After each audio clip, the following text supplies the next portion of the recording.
시청자 여러분 안녕하십니까? 박정호입니다. 다시 또 새로운 한 주가 시작이 됐습니다. 하지만 지난주 금요일에 있었던 최상병 특검법, 최혜병 특검법 입법 청문회, 거기서 드러났던 여러 가지 정황들, 그리고 거기서 확인했던 답변의 그 모습들, 아직까지 뇌리에서 잊혀지지 않고 있는데요. 오늘 박정호 야스팟에서는 입법 청문회에서 드러난 여러 가지 사실들, 정황들, 이거 분석을 다시 한번 해보도록 하겠고요. 특히 그 입법 청문회 자리에서 많은 분들이 보셨겠지만은 저희가 VCR로 방금 보여드렸지만 임성근 전 사단장을 향해서 조목조목 잘못된 발언들, 잘못된 내용들을 지적하며 국민들 앞에 진실을 알리기 위해 노력했던 김경호 변호사 지금 전화로 연결해서 당시 상황과 그리고 앞으로 어떤 부분들을 밝혀야 할지 얘기를 나눠보는 시간을 갖도록 하겠습니다. 전화로 연결되어 있습니다. 변호사님 안녕하십니까? 네, 안녕하세요. 네. 김경호 변호사입니다. 제가 네. 청문회 이후에 약간 몸살 기운이 있어서 아이고. 부득이 네. 전화 인터뷰로 양해를 구한 점, 그 부분은 좀 유감입니다. 네. 아유, 예, 몸이 좀 안 좋으신 것 같은데 지금은 좀 어떠십니까? 회복 중입니다. 회복 중입니까? 예. 아무래도 지난 20일에 금요일에 있었던 이 입법 청문회 여기에 참석하신 다음에 몸살이 온 게 아닐까 저는 그렇게 생각이 되는데 쭉 계셨잖아요. 전체적으로 입법 청문회 어떻게 평가하시는지 궁금합니다. 일단 진실을 숨기려고 하는 측과 이를 밝히려고 하는 측, 그리고 이 모든 것을 주권자 국민이 지켜보고 있었고요. 박정훈 대령의 외압 사건의 실체, 그리고 임성근 사단장의 책임에 대해서 객관적으로는 국민의 눈높이에 맞게 상당 부분 밝혀졌다. 이렇게 평가합니다.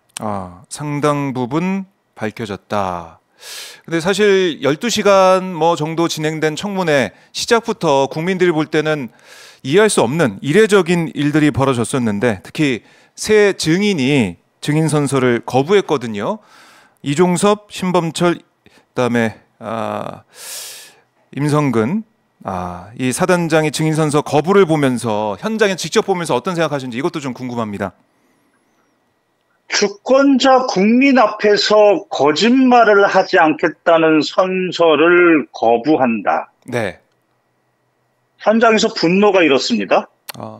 물론 말 못할 사정이 있으면 그 부분은 그 내용에 대해서 관련 규정을 들어서 개별적으로 양해를 구하고 거부하는 방법이 주권자 국민 앞에서의 고위공직자로서의 도덕성이지 않았나 그렇게 생각이 들었고, 그 거부 사유가 매우 옹졸해서 분노가 일었고, 네. 실은 저는 현장에서 약간 눈물 좀 흘렸습니다. 그러셨어요? 국민의 분노의 눈물 같은 것이었을 겁니다. 분노의 눈물. 그만큼 이 세 사람의 선서 거부 이 자체가 거짓말을 해도 처벌받지 않겠다. 거짓말을 할 수도 있다. 뭐 이렇게 느껴지는 거 아니겠습니까? 그 자체가 네. 자신들에게 책임이 있다는 것을 국민들에게 그대로 드러내는 어리석은 행동이죠. 어리석은 행동이었다. 그 국민들이 보고 아마 그 장면, 그 자체, 그걸 보고 판단을 뭐 이미 내릴 수밖에 없었다 이렇게 보시는 거네요. 전체를 거부하는 것은 매우 어리석었고, 네. 개별 그 사안마다 본인과 관련된 또는 책임을 질 수 있는 부분은 그 부분은 규정을 대고 네. 거부하거나 양해를 했어야 했다. 저는 개인적으로 그렇게 생각합니다. 그렇군요. 자, 이런 이 분노의 눈물까지 흘리면서 청문회 과정을 쭉 지켜보셨는데 거의 뭐 청문회 이제 말미에 발언권을 얻으셨습니다. 이 뭐 법사위 위원들 아니 뭐 정청래 위원장 이렇게 조정된 아니면은 발언권을 얻기 위해서 뭐 신청하고 이런 과정이 좀 있었나요? 어떻습니까? 저는 정말 말하고 싶었습니다. 그래요. 임성근 증인, 당시 네. 증인. 임성근 증인이 진술하는 걸 듣고 저도 모르게 고개를 절레절레 흔들었던 것 같아요. 그게 네. 화면에 나왔고 언젠가는 말할 기회가 있을 거라고 믿었어요. 그런데 저녁 먹을 때까지 기회가 없었어요. 아하. 그리고 해병대 사령관 화상으로 증언이 있었는데 그 이유도 뭔가 기대할 수가 없었더라고요. 그래서 예. 오전에 이용민 중령을 격려하려고 왔던 박주민 의원, 그분이 주신 명함이 있어가지고 그분한테 문자로 구체적으로 저 이러이러한 이야기를 꼭 하고 싶습니다. 국민들에게 시원하게 하고 싶습니다. 요청을 강하게 했죠. 그랬더니 그게 이루어진 것 같습니다. 아하. 가만히 계셨다면은 발언 기회가 없을 수도 있었겠네요. 그러면 만약에 제가 박주민 의원의 전화번호를 몰랐다면 마지막에는 손은 들었을 것 같습니다. 그러나 청문회에서 봤던 국민들께서 시원하게 봤던 그런 모습은 아니었고 손 들고 했다면 아마 시간상 쫓겨서 저에게 많은 발언 기회가 없지 않았나 그렇게 생각해 봅니다. 그렇군요. 자, 그래서 아까 저희가 VCR에 보여드린 것처럼 국민들이 정말 속 시원하게 봤던 그 영상, 그 발언, 그 상황이 만들어졌는데 저희 댓글에도 1분간 변론 정말 대박이었어요. 뭐 이런 의견도 주고 계십니다. 정말 인상적이었는데 발언권 얻으신 다음에 임성근 전 사단장 증언 가운데 어떤 점을 이렇게 바로잡고 싶으셨는지, 어떤 마음으로 발언 때에 서셨는지 궁금합니다. 오전과 오후에 각각 한 가지씩 거짓 진술, 허위 내용의 진술이 객관적 증거에 의해서 포착됐습니다. 오전에는 부하들의 수중수색 사실을 인지한 시점을 그날따라 임성근 증인이 7월 19일 19시 10분경 그런 말을 했습니다. 그런데 그날 사고가 발생하고 참모장은 사단장 바로 밑에 있는 오른팔입니다. 참모장이 바로 이용민 중령한테 10시 46분에 전화해서 벨트 아래 수중수색 중에 이 사고가 발생됐다는 것을 이야기했고, 그리고 2분 후에 48분에 임성근 사단장하고도 통화를 해서 그때 모두 수중수색 간에 사고가 발생했다는 것을 이야기한 녹취가 있는데 왜 그날따라 19시 타령을 했는지, 그리고 해병대 수사단에서 최초 진술할 때는 작년 2023년 7월 25일 그때 진술한 걸로 기억하는데요. 그때는 연결식이 있었던 22일 그때 부하들의 수중수색 사실을 처음 알았다. 깜짝 놀랐다. 이렇게 진술을 했거든요. 다 안 맞는 거예요. 그리고 그날 국회의원께서 보여줬던 그 카톡상에 구중대원들이 수중수색, 허벅지까지 들어가서 일렬식으로 수중수색했던 국민일보 일면 사진, 그게 바로 19일 날 07시 04분인데요.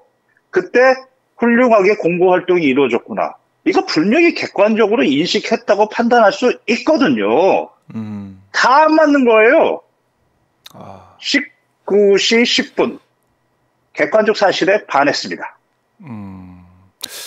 지금 말씀. 그리고, 말씀하시죠.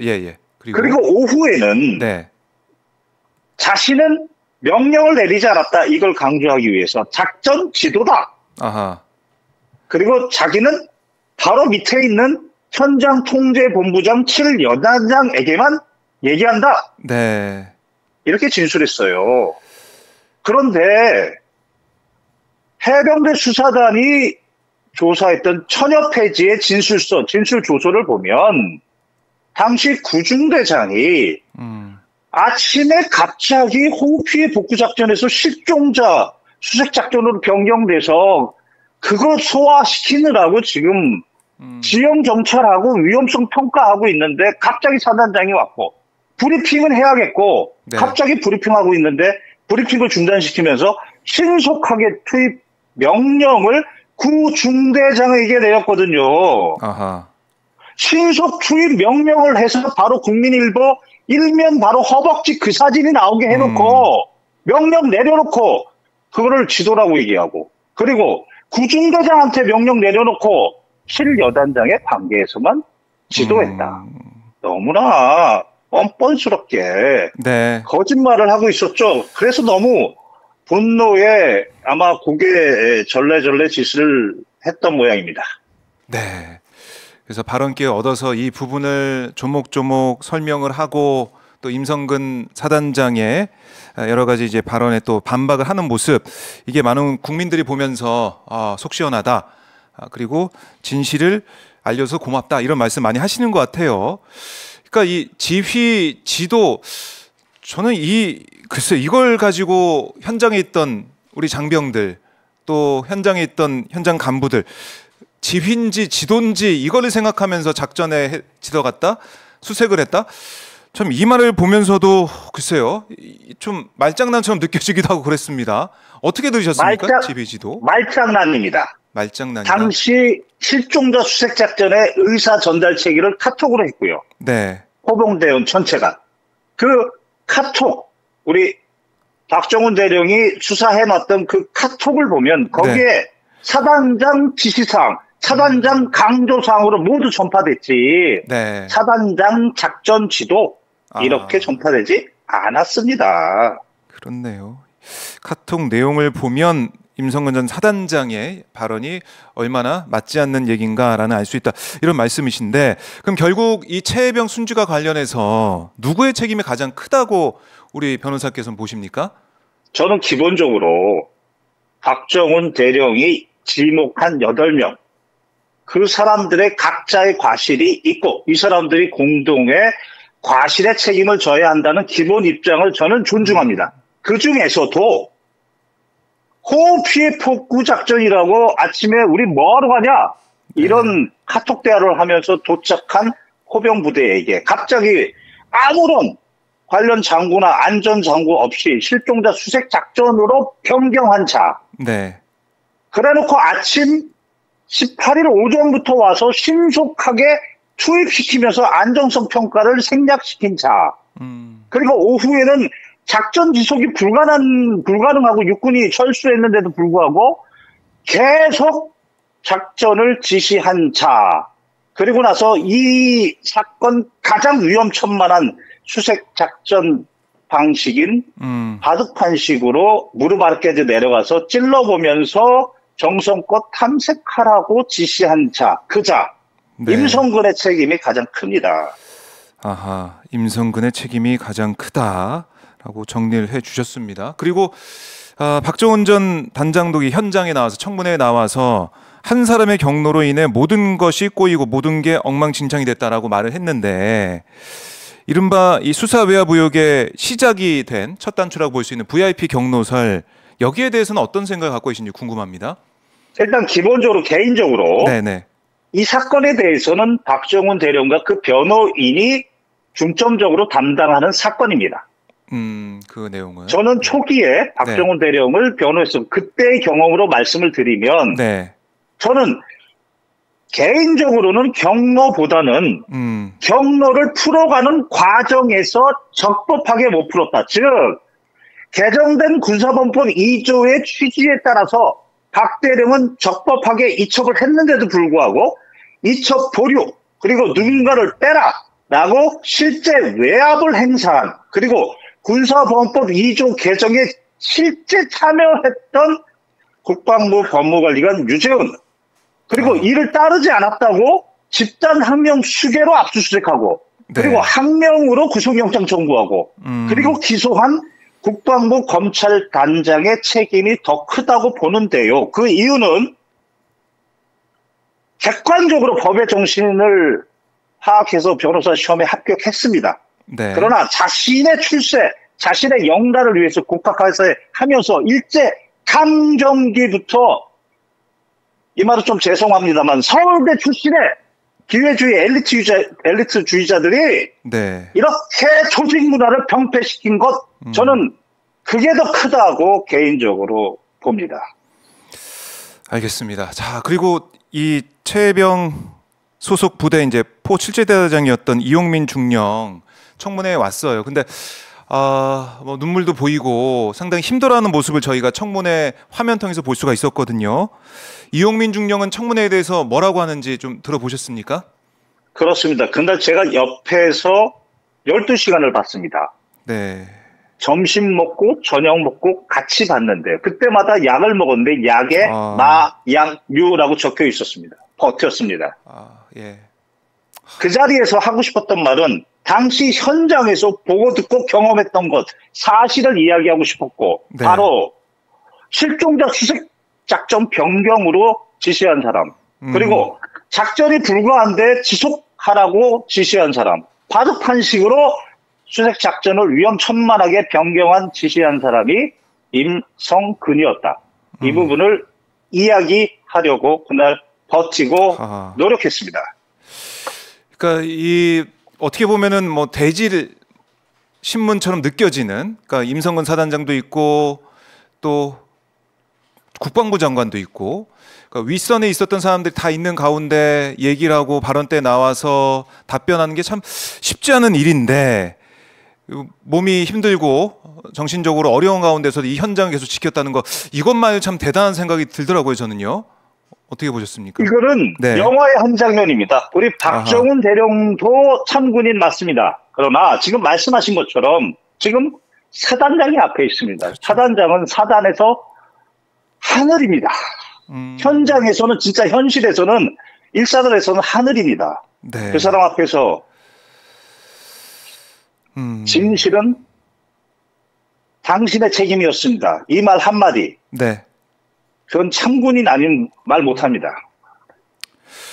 그래요. 이제 이용민 중령이 국가인권위에 긴급 구제를 신청했다고 하는데 긴급 구제를 신청한 이유 이것도 좀 궁금합니다. 차별과 사령부 차원에서의 차별과 정서적 학대. 구체적으로 당연히 참석 대상이어야 되는 대상인데도 일부러 빼버리죠. 그것은 장교들에게 왕따를 지금 왕따를 당하고 있다는 걸 메시지를 주는 거죠. 또한 사령관이 화상회의에서 사단장을 고발한 대대장. 자, 이거 군복 벗으라는 메시지죠. 저 몰랐습니다. 자살 시도를 3번이나 했다고 합니다. 전혀 몰랐습니다. 그러다가 그걸 못 버티고 정신병동에 갔고 퇴원하면서 다시는 이러한 차별과 정서적 학대를 중단할 것, 그것을 목적으로 진정하게 됐습니다. 알겠습니다. 빨리 건강을 회복하셔야 될 텐데 이게 좀 걱정이고요. 입법 청문회 이후에 이제 바로 이 특검법이 국회 법사위를 통과했습니다. 이제 본회의 문턱만 남겨놓고 있는데 민주당은 이번 국회 내에서 반드시 처리하겠다고 하고 있어요. 이 특검을 통해서 더 밝혀져야 될 부분 어떤 것들이 있을까요? 일단은 저는 2가지라고 보는데요.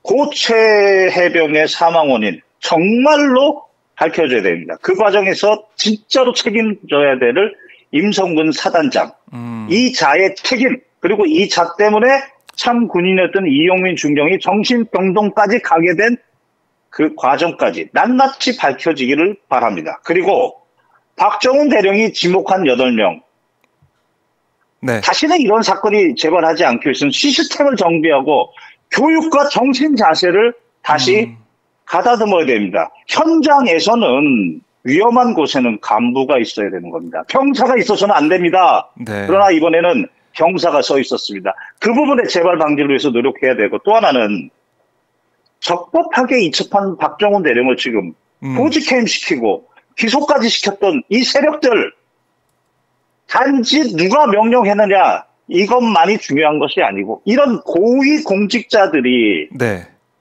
자신의 출세와 영달을 위해서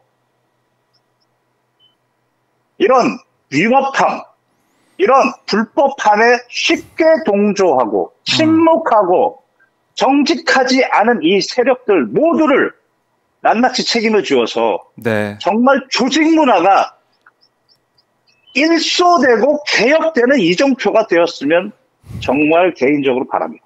네.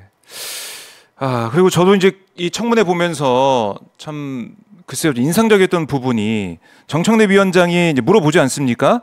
대통령, 그러니까 국군 통수권자 입장에서 보면 해병대 사단장 하나 지키려고 정권이 날아갈지도 모를 이런 위험천만한 짓을 하고 있는 이유, 이걸 모르는데 정청래 위원장이 여러 이제 물어봅니다. 뭐 대통령 아냐, 아니면 김건희 여사 아냐, 천공 아냐, 뭐 물어보다가 다 모른다고 하니까 본인도 궁금하지 않냐 그랬더니 임성근 사단장이 저도 궁금합니다. 이렇게 얘기하더라고요. 그러니까 임성근 구하기에 나선 그 이유, 이것도 많은 국민들께서 의혹으로 좀 가지고 계신데 변호사께서는 이 사안은 좀 어떻게 보고 계십니까? 왜 이렇게 임성근 구하기에 이 정권이 어떻게 보면 이렇게 일사불란하게 움직였다고 보십니까? 당시 해병대 사령관에게 임성근 사단장이 자신의 책임을 인정하고 네. 또 사령관도 책임이 있다고 판단하고 책임지고 물러난다고 한 것입니다. 네. 그러다가 지금 이러한 사달이 일어났습니다. 누구보다도 잘 알고 있는 자가 임성근 사단장입니다. 네. 그런데 자신이 나도 모르겠다. 이게 바로 제가 말하는 아하. 대한민국 고위 공직자들이 오로지 출세하기 위해서 주권자 국민을 얼마나 무시했으면 네. 이런 부정직한 태도, 비양식적인 양심적인 태도를 보이느냐. 뜯어 고쳐야 됩니다. 이번에 정말 뜯어 고쳐야 됩니다. 이런 조직 문화. 알겠습니다. 과제가 좀 우리 눈앞에 많이 지금 놓여 있는데요. 특검이 출범해서 또 이런 조직 문화에까지 영향을 줄 수 있는 그런 진상규명할 수 있을지 지켜보도록 하고, 자, 뭐 벌써 이제 다음 달 19일이면 이 최혜병 순직 1주기가 되는 날입니다. 최혜병 순직의 진실을 밝히려고 노력하는 변호사로서 하고 싶은 말씀이 있다면 마지막 한 말씀 좀 부탁드리겠습니다. 고 최혜병의 명복을 진정 비는 길은 그 사망 원인을 낱낱이 밝혀주는 겁니다.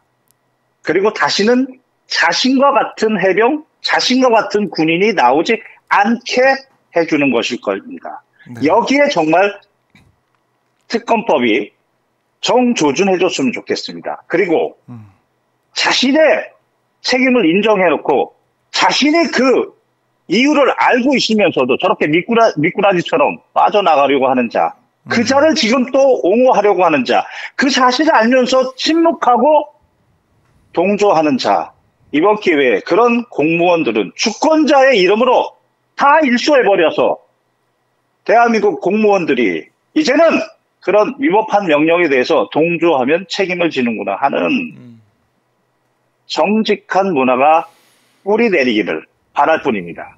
이상입니다. 네, 변호사님 오늘 말씀 잘 들었는데 저희 보니까 변호사께서 청문회 때 발언했던 그 영상 오마이TV에서 보니까 100만 명 넘게 봤더라고요. 100만 뷰 넘게 나왔더라고요. 그만큼 이 변호사께서 하신 말씀 거기에 대해 많은 분들이 감동을 하고 공감을 하고 또 큰 울림을 받은 것 같습니다. 저희 오마이TV 시청자분들께도 마지막으로 한 말씀 좀 해주시면 어떨까요? 저는 군사법의 개혁, 군 법무관들의 개혁, 저는 국방부 법무관리관도 그리고 검찰단장도 고발한 사람입니다. 그리고 이 사건들은 규모의 차이가 있을 뿐, 즉 국방부 장관이 등장하고 여기에 해병대 사령관이 등장하고 해병대 사단장이 등장하는 것 격상됐을 뿐 늘 봐왔던 사건입니다.